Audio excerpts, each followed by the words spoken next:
and welcome to today's video. Today I am doing the secret life of a book blogger tag because it's been a while since I did a tag and I thought it would be fun, and I found this one. I actually found this on the website reading.com. Unfortunately, I don't know who the creator is, so if anyone knows who created the secret life of a book blogger tag, then please do let me know who it was, because it's one that's been around for years. So I think I found other people's posts that were like 2019, I think possibly 2018 as well. It could even be before then, so I don't know. But anyway, let's get into it. I've not prepared for this at all. I just literally have the list of questions which I copied off the blog post. So here we go. Number one, how long have you been a blogger? Okay, so I started blogging back in 2006, but back then it was very different to what it is now. I had a tripod website and MySpace, so it was a very different community back then, and there weren't many of us doing it. So yeah, since then I moved over to Blogger as a host for my website LInsdell.com back in 2012. So yeah, I just had my 10-year anniversary on that site, but I've also been blogging on other sites as well for other things. So I used to blog about Italy, for example, because I'm from the UK but I live in Italy, and so I used to run another blog which was As the Romans Do. I also have another website as well, which was Writers and Authors, which because I'm also an author and illustrator, and so I used to run that site. I've not done very much with it in recent times, but it still exists. So Writers and Authors. So yeah, I've been around for a long time doing this. God, I make myself feel really old. I was blogging before probably a lot of other book bloggers were even born. So yes, I feel really old now. Anyway, number two. At what point do you think you'll stop blogging? Interesting question. I don't really see myself stopping blogging. I might, probably obviously there's the evolution of it all. I mean, a lot has changed since I first started blogging. And what I'm doing now, I've learned a lot more about blogging over the years. So it's definitely evolved. I definitely have a clearer idea of what sort of things I want to do with my blog, and what I want to spend my time developing more. Like I said, I used to have lots of other blogs and things as well, whereas now I have LInsdell.com, and that is my main hub, and yeah, that's my main baby, and I can do whatever I want with it. So yeah, I don't really have plans for stopping blogging at all. I think it's something that I will continue to do. What is the best thing about blogging? Oh, there's lots of good things about blogging. I think for me, being a creative person, but also because I live in a foreign country, and so for me, blogging gives me a chance to connect with other people that are passionate about books like I am, and so writing, reading and everything else in between with all that. Also with blogging, because I'm very passionate about blogging in itself. That has become a really big hobby which is developing for me. So for me, it gives me a way of connecting with other people from all over the world to talk about things that interest us all. And so yeah, I really like that, and the fact that it allows me to get creative and try different things, and it's a constant learning curve as well, because of all the there's these constant updates and algorithms and new technology comes out, and so it's you just get comfortable doing stuff, and then they'll switch things up, and then so you have to learn more new things again. And so I like that. I like the fact that it's constantly stimulating and doesn't really get boring. So yeah, that's good. Number 4, what is the worst thing? Okay, the worst thing about book is probably balancing it with the rest of life. I felt like life tends to throw these curveballs and things where you, like, things will get really hectic, so you don't have much time.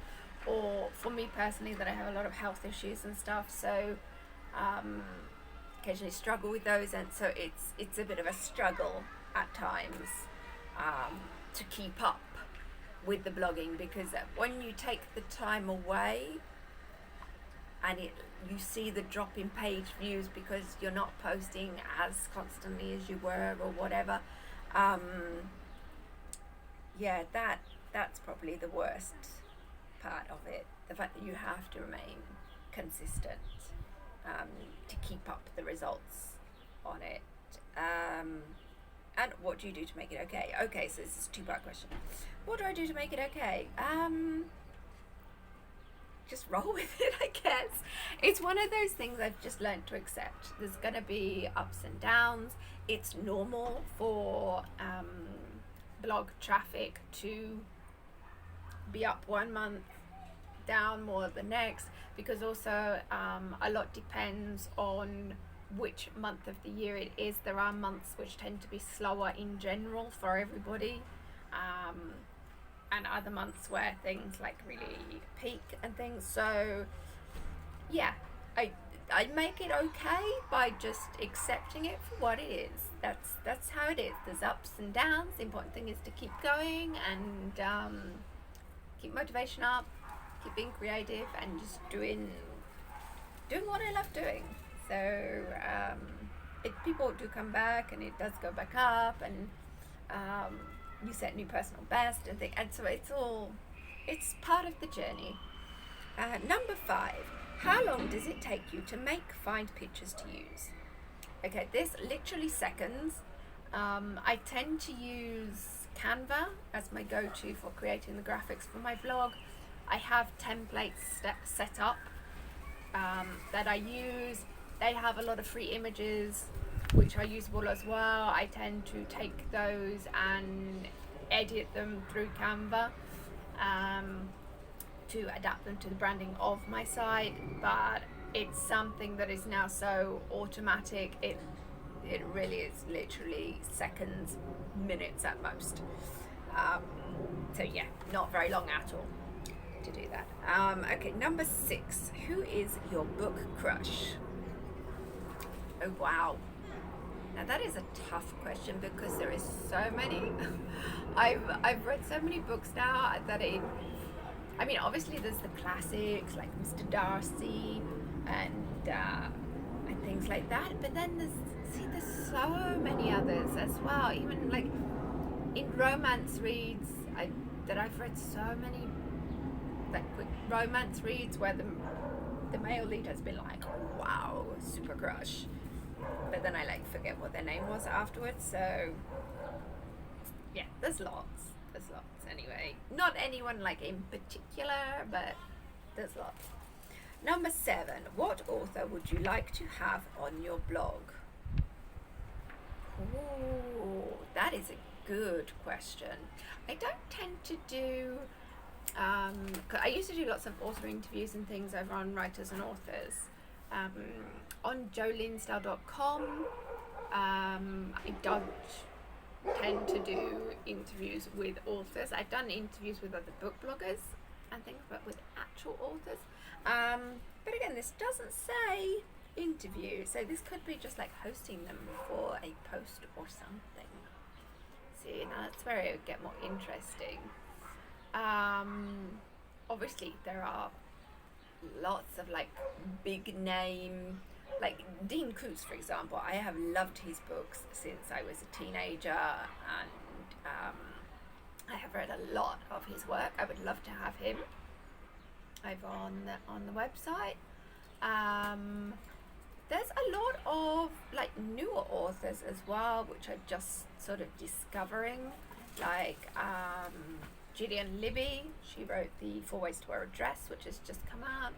I could have plenty of things that I talk about with her. I would love to have Madeline Wickham, aka Sophie Kingseller. I would love to have her. I think, yeah, probably her actually, out of everyone. I had the chance to meet her, oh wow, I think it was 2012.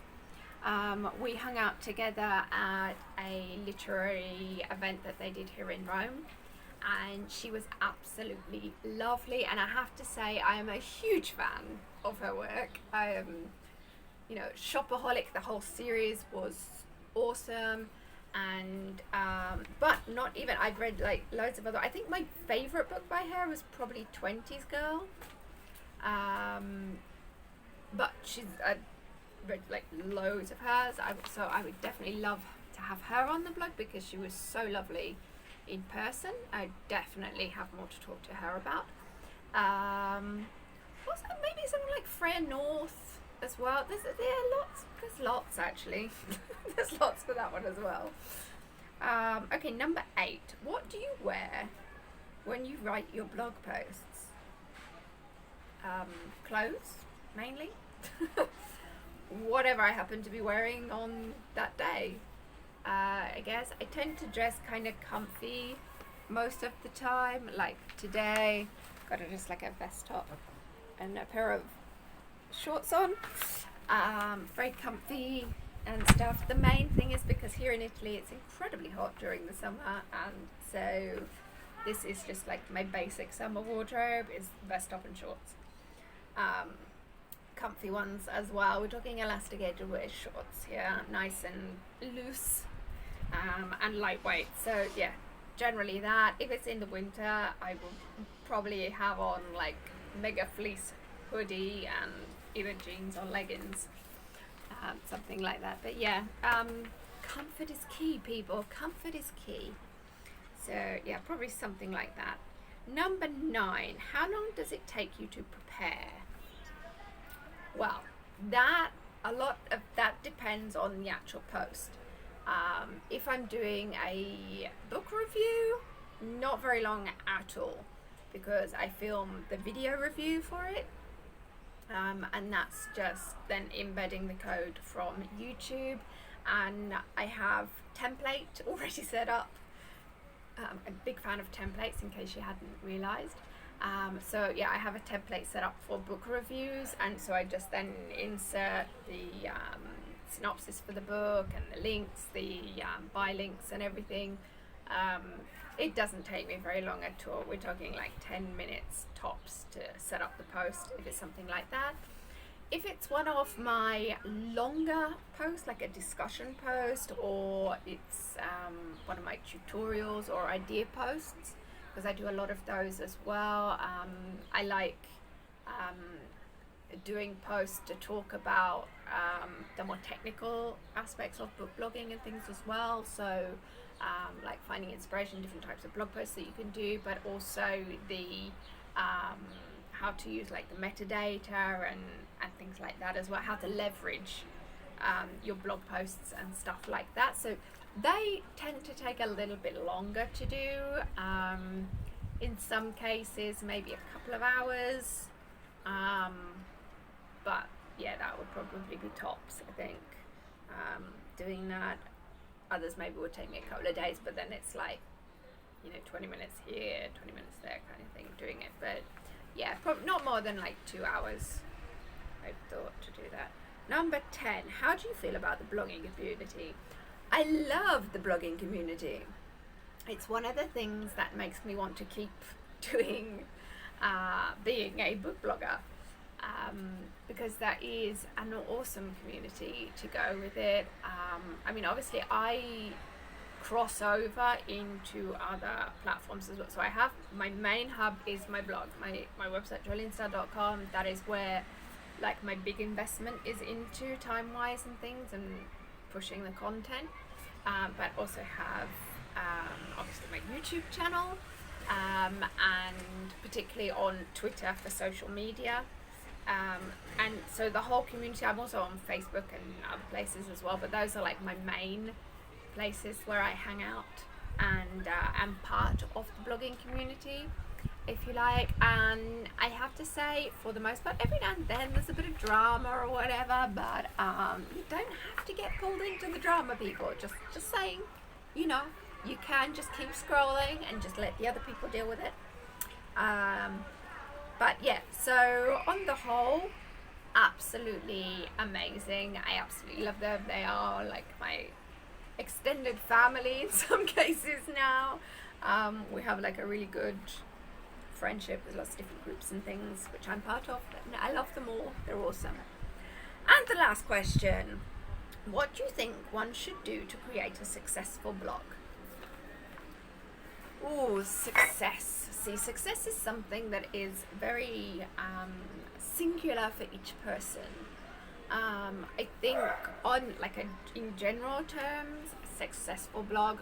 So we're talking a blog that gets a lot of blog traffic. You have a community that you have formed with your blog. So if we're talking about that, in terms of traffic, like regularly high traffic, consistency is definitely one of the key factors. Probably the most important thing is consistency.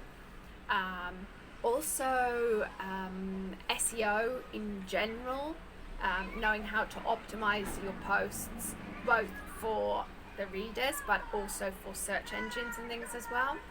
That makes a huge difference. Being involved in the community and doing collaborations with others, working together as a group effort, a team effort. Teamwork makes the dream work, people. Definitely key to doing this. But I think the most important thing is to really like what you're doing, because if you're passionate about your topic, it will show through in the content that you do, whatever that is, whether it's the written content on your blog, whether it's videos on YouTube, whether it's chats on Twitter or whatever. Everything that you do, if you're genuinely passionate about your topic and therefore so you're consistent with it and everything, I think that transpires anyway. It's just like completely obvious to everyone. You're being genuine with it, I think, is definitely key. Don't try to be anyone else. Be the newest you that you could possibly be, and embrace what you love about books and blogging and things. And I think that then comes across to the audience, and they will appreciate your honesty and your uniqueness and things that way, and therefore you will be more successful in general. So there you go. How did I do, people? That was wow. But I prefer to do tags like this where it's just like off the top of my head. I don't want to think about it too much, also because again, it's about being genuine and just like going with my gut, and because that's my real thoughts about things. What are the first things that come to my mind when I'm asked a question? That's how I really feel about it. And so if I prepared stuff in advance for these things, then it wouldn't feel as genuine somehow. I don't know. Or it might change something. I don't know, but I prefer to do it like this. So anyway, I would love to know what your opinion about this is as well. When you do tags and things, do you prepare your answers in advance, or do you just, first take is good, just go with it? It would be interesting to see if anyone else is like me and just, as we say in Italy, buona la prima. The first one's good. So anyway, that's it. That is my tag. As I wasn't actually tagged to do this tag, I just found it. I'm going to leave this open, and I'm going to tag every single one of you that wants to be tagged to do this. Okay, so if you haven't been tagged by anyone, you want to do this tag and you happen to have come across it via me, consider yourself tagged by me. So there you go. That is today's video. I hope you enjoyed it. I thought they were quite interesting questions. I hope you've enjoyed my answers. And that's it for today. Please click that subscribe button if you haven't already, and the notification so you don't miss out on new uploads to the channel. And I will catch you in the next video. Bye!